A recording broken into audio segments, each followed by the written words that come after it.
Fest in Auburn, Washington, and I'm sitting next to Mr. Dave Ellefson of Megadeth. Thank you very much for coming today. How's it going? How are you doing today? We're doing good.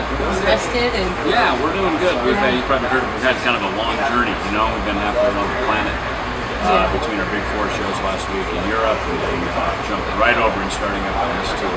So it's excellent. Though our first show the other night in San Francisco was fantastic. It's good to be out doing the Mayhem tour. It's fun. That's awesome. Well, I know this tour just is starting, and the last time I saw you was in September in Seattle with Slayer and Testament. Yes, right. Yeah, that was a great show, by the way. It was incredible. I just loved it. But I know you've been busy since then, so first of all, can we start talking about your album, because it's number 13, lucky number 13? It is. Yeah, can you tell us how that's going? Yeah, well, 13 because it's the 13th studio album, and of course 13 is kind of that spooky number, you know. But I think the fans are really going to like the songs on it. It's the band sounds really good. You know, we just naturally haven't done a whole world tour last year with me coming back in February to do the Rest in Peace tour. It was a nice way to start, kind of ease back into it with songs we already knew, a big celebration of that 20th anniversary of that record, and then as we moved into this year now working on a new album, we were very comfortable with each other musically, and I think playing a lot of those older songs last year helped give us an inspiration of what to write, and the creation of this new record. So I think fans are going to like it. Excellent. Dave was quoted as saying that the album is 100% different than anything. Yeah, I think every album is really. I mean, I think people, it's now, right? It's July, and the record's not going to come out for a couple of months yet, so people are kind of go, well, give us an indication of what it sounds like, So I mean, if I say, to me, it's kind of like Countdown, Euthanasia, Cryptic Writings, with a little bit of some Rust in Peace and so forth, so it's a weapon on it, right? Yeah, right? It's like an evolution, though. I mean, there you go. So how exact is that? Not very much. But the truth of it is, it does sound good. The first time we're working with producer Johnny K, who really, kind of like what Mike Clint did on Rust in Peace, kept the band very organic and very natural. This is not a very, at least from the mixes I've been hearing, it's not a very glossy, overproduced record by any means, And Johnny's had some huge success with a lot of the records he's produced, but he seemed to have a real natural instinct of how to make a Megadeth record, was to keep things very true to what we are and who we are and fans and the culture of what Megadeth is, and not try to come in and change anything, but rather let's improve upon some strengths. And that's really, and I think some of those strengths are, Megadeth are really good at writing a great hook, writing a great hooky riff, So those are some things that this album is just chock full of hooks and a lot of good riffs and all that. That's cool. So now that everything's going so well and everybody's grooving together, is it easier to write then, and it just comes a lot easier for you guys? Well, and the process of writing always changes. At least my experience with Megadeth is that it always changes. Sometimes we get together in a room and 4 of us throw ideas together. Sometimes Dave writes all of it. Sometimes there's, Dave pretty much always starts most of the ideas that become Megadeth songs in some way, shape, or form. And then sometimes we will throw different ideas into that, which help the songs take shape. Other times ideas are suggested, which maybe redirect the song.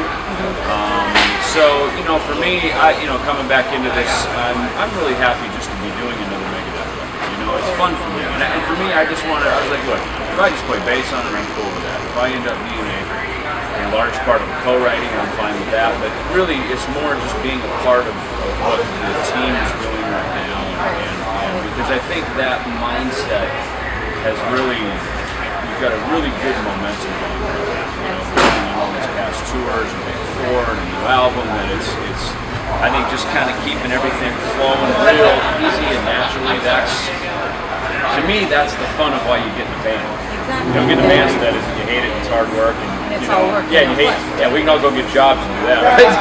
So that's, to me, that's really the spirit of how the feeling is in Megadeth. It's very natural and it's a lot of fun. Excellent. Well, going back to the Big 4, that was a successful short run, and I know you only did 1 show in the States. Right. you gonna do any more? Well, we have one coming up at Yankee Stadium on September 14th. So that's kind of that's a long ways from Seattle, but yeah, I'm going September 17th. Where's that? In New York. Oh wait. You might, go September 14th. 17th, down you might get a Yankees game or something. Which wouldn't be that bad, but. So is it? But if you want to see the Big Four, we're there on the 14th. Yeah. I know these things because I always remember because Dave's birthday is the day before. That's how I keep track. September 13th is his birthday. So Well, I lose track of days all the time. Trust me. Out here. Well, you're on a bus and you're flying all over. Yeah. You know what was cool though? You know, here, even though that's the first show we did in India, in April, and then now the second one. You know, we just did 5 dates over in Europe, and it was like a tour. I mean, it was cool because, you know, it wasn't like it was a bunch of just random. You're doing a tour, and oh hey, Thursday there's a Big Four show, and then next Wednesday there's a Big Four show. I mean, it was like the reason we went was to knock out these 5 Big Four shows. We did one headlining show in Hamburg, Germany, where we actually debuted a new song off a new record. And the Public Enemy #1. Yeah, that's the song. But the Big Four dates, it was cool, man. I mean, that really felt. I think the 4 of us in our entourages and the band members, we really got fun to get to hang out. Yeah, with it really was like a tour, you know. It's over the course of about 10 days, and so it was that was a lovely, fun one. We all high five and hug and we left. So was it like really crazy, you know, backstage, like we think about how it was on the tour and well, stuff? we survived all those business? days. So we survived all those days, so now we can. So now it's more business. No, it isn't business. Now it's more like friends. It's more like friends and buddies hanging out. You know, when you're really young, you kind of look at each other like, who's that guy coming over there, and that guy plays for so-and-so, and you stand on the side of the stage, and you're kind of like, these guys any good? And if they're good, you kind of go, oh shoot, these guys are really good. And that motivates you to be better, you know what I mean? So there's all this kind of competition. And when you're young, you know, everybody's kind of jockeying for position, and everybody's trying to be number 1, you know? But now we've all been number 1. Been there, you know? We've been number 1. Yeah. And so now that element, we don't have to try to prove that to ourselves or to each other anymore. And I'm talking about the Big Four in particular. You know, now we can just show up and be members amongst members, you know? And we don't, you know, our pecking order is kind of established, our success has been established, so now we can just go and hang out, you know, and enjoy it, and go watch each other play, and see each other in the hallway, and it's no vibes, it's not weird, it's totally relaxed actually. That's awesome. It's a great deal, yeah. That's cool. Well, last time I wanted to ask a couple questions specifically about your basses. Do you know how many basses you have? A large collection? You know, it ebbs and flows. At one point, I remember I had about 30, or over 30 of these, and a lot of them I wasn't playing. So at one point, I remember we did a big auction on Megadeth.com, and we sold a lot of gear off. So we had a lot of stuff in there, like Marshall cabinets, and Hardy cabinets, Jackson guitars, and basses, and stuff. Never got used. Well, yeah, we used them once or twice, or maybe they didn't sound right for what we were doing. So we did this big auction, particularly for the fans to have an opportunity to buy this stuff, you know. And it wasn't like some, you know, let's outbid it and make it stupid expensive for people. It was really a fun thing to do. So a lot of the fans have a lot of our equipment, which is kind of cool. It allowed us to clean house, pass it on to the. You know, pass it on to the next tribe, so they have it. So yeah, I think, you know, I mean, look, if I was growing up and Kiss had an auction, and I got some of these bases, I'd be thrilled, you know, just as a fan. So I thought it was a great idea. And now, of course, the stock has resupplied itself. So you cleaned out the closet. So now I have more, you know. So that sounds like a good. I mean, I'm not really so much of a collector. Like, I don't go around looking for these rare, you know, 1965 such and such. I'm not that guy. What I have, I play, and if I don't play it, I try to move it on and give it on to other people. And you mostly play Jacksons now? I got a bunch of Jacksons now, obviously touring, because we leave some in Europe and some go to South America. So we kind of got gear floating all around the world, and we're on a world tour. That's kind of how we do it. You know? That's how we can go from France on Saturday to San Francisco on Sunday, as we have gear that's always kind of floating around the world into different locations. No idea how you orchestrate. Yeah, it's a pretty big production actually, you know. But at home, I keep a handful of basses that are especially my recording basses. I have a couple of old Fender basses that I bought, and I got some Modulus basses, an old Spectre, Jacksons. My daughter has a really cool sparkle bass rock bass. Yeah, she plays bass. She plays guitar, you know, but awesome. I'll pick her up, take her bass once in a while and play it. You know, so we leave it out sitting out, you know. But the Daisy Rock is not something I play most of the time. But around the house I have it. It's fun. It's not big. It's silver. And I have a Hamer 12-string bass, which I really enjoy playing. And these are just things, you know, that I've collected and my daughter got or whatever over the years. And then it's just kind of fun. You know, I leave guitars sitting out on stands or house because even though a guitar stays in better condition and you put it in a case and you put it in the closet, sure if it is, then it's a hassle to get it out and you don't play as much. So if I just leave them sitting around the house and get a couple of acoustics hanging up on the wall, and they're just always out, so I can grab it, strum a few chords, and sometimes inspiration hits me. Wow, there's a song. Very cool. Yeah. What was your very first bass? My very first one was a Gibson EBO. And do you still have it? I don't. I don't know what happened to it. I don't know where it went. I didn't care for it. You know, here's the power of endorsements. You know, on the back of my Kiss records, it said Kiss used Gibson guitars and Pearl drums because they want the best. So I said, I got to get a Gibson bass. So I got this Gibson bass, and quite honestly, it didn't sound anything like Gene Simmons.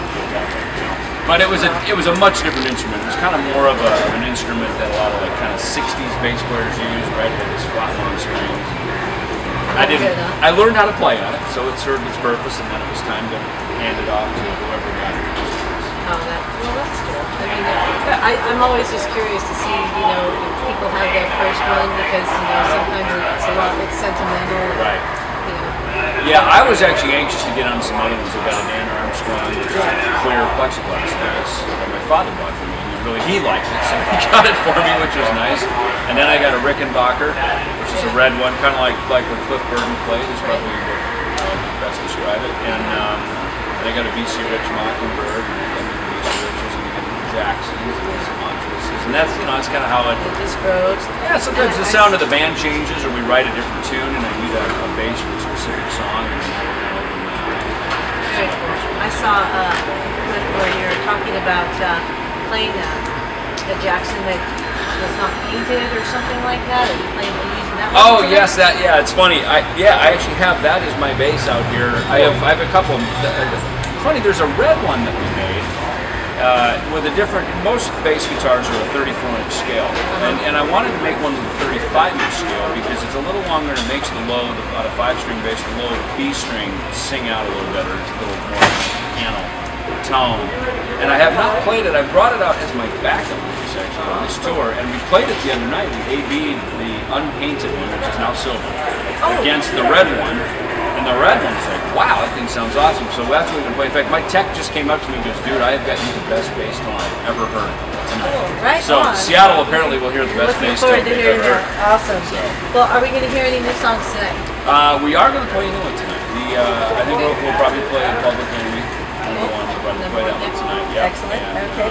Yeah, in a kind of a short period of time, we try to cover as much of our catalog as we can. We could listen to you all night. Well, we've got the time. We could probably play all night, but can't. So I know, I understand. But so then, what are your future plans after the tour? After the tour, we'll basically then Yankee Stadium in September. Right. I think we're looking to release the album at the end of September, and then from there we have a Latin America tour. It's started in South America, but now it's going to be Central America, so we'll call it a Latin America tour. It's going to be a pretty big tour that we'll do down there in November, and then we're now looking at what 2012. Well, actually, it's kind of funny because the album, when we put out an album, we kind of almost look at everything as like an 18-month, window, especially when you put an album out, because a lot of things are anchored around big festival tours like this, and even big festivals that we do in Europe. Like summertime. Yeah, summertime stuff. Yeah, so even though the album releases in 11, it's actually going to go through 12, and probably in 13, and if it goes much beyond that, we're going to be in a lot of pain. That takes some time. Well, we keep looking forward to watching you play and do what you do, and we just love it. So I appreciate you taking the time again to talk to me. Thank you so much. Cool. Thank you. Yep. That was Welcome. awesome.